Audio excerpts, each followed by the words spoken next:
Well, I certainly hope the jury's getting a little clearer version of the lighting conditions there. They need a light monitor, you know, when you're in school, get the guy on the light monitor. Anyway, they're showing this doctor each of the patient's various medical records. He is the expert for the state, and his job really is to prove that Dr. William Husel violated not just ethical standards and practices, but murder. Here to help us sort this out, Gene Rossi is still here, but Lisa Lockwood now joins. She is in Southern California. She is a criminal analyst. She is a former SWAT member. So, Lisa, these are odd crimes, assuming they're ultimately proven. But what's your take on this kind of crime from an investigative standpoint?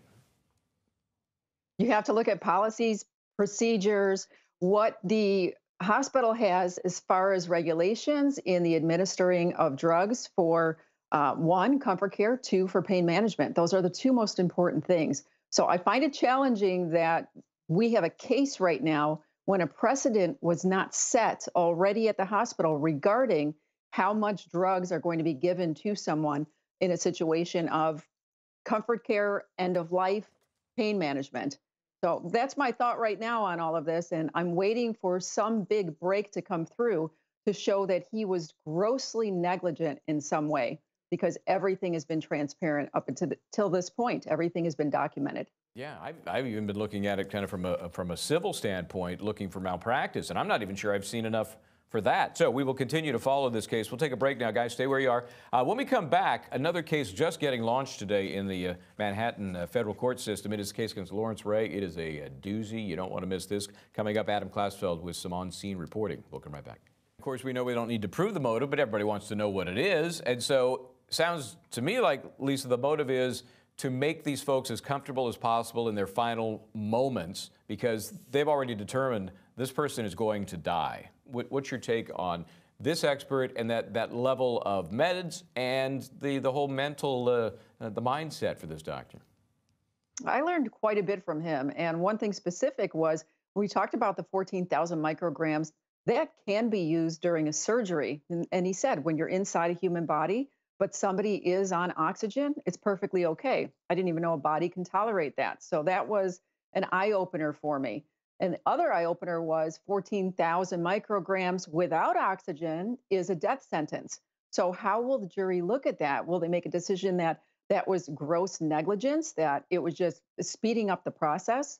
So I think that it could hurt the defense in that particular manner. But one of the things I think is, if anybody has lost a family member or had DNR or comfort care, they may know firsthand personally how incredibly painstaking that is for family members. And I know a lot of times one of the people came forward and said they told the doctor specifically, pull the plug, do it now, because it is just so painful. Yeah, and I think Gene and I think have had that decision to make, and it is not easy, and it is it's a no-win situation, and you've made the family aware of what's going to happen, and really, I think in most cases they want it sooner rather than later. Lisa, you know, this is a jury that's really going to, I think it's going to come down to their own personal, spiritual, religious philosophies. Do they feel that it's okay to ease somebody into death, even if it's minutes, an hour earlier than the inevitable? I mean, are they comfortable with a doctor making that decision, assuming the prosecution can get them to at least that pivot point? What do you think? Right. And I think it's a huge part of it. What did they experience in their own lives? And I know all of us have had some type of exposure to it. Both my parents were on hospice. My father's death was quick, 3 days. My mom's was 5 days. They had DNR. It was excruciating to watch all of it. My father was intubated and he could not communicate. And all I thought to myself during that process was, God, please just bring them to heaven. You know, that was my thought. Just get them out of pain and let's end the suffering for everybody.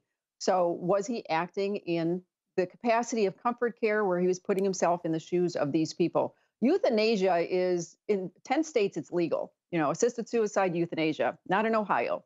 So there's a process for all of this. And if he was negligent, obviously, in the amount that he was giving, knowing full well that it would cause death sooner, then we have issue with that. And the doctors are going back and forth regarding what would kill a person if they're intubated or if they're extubated. how much fentanyl will cause immediate death.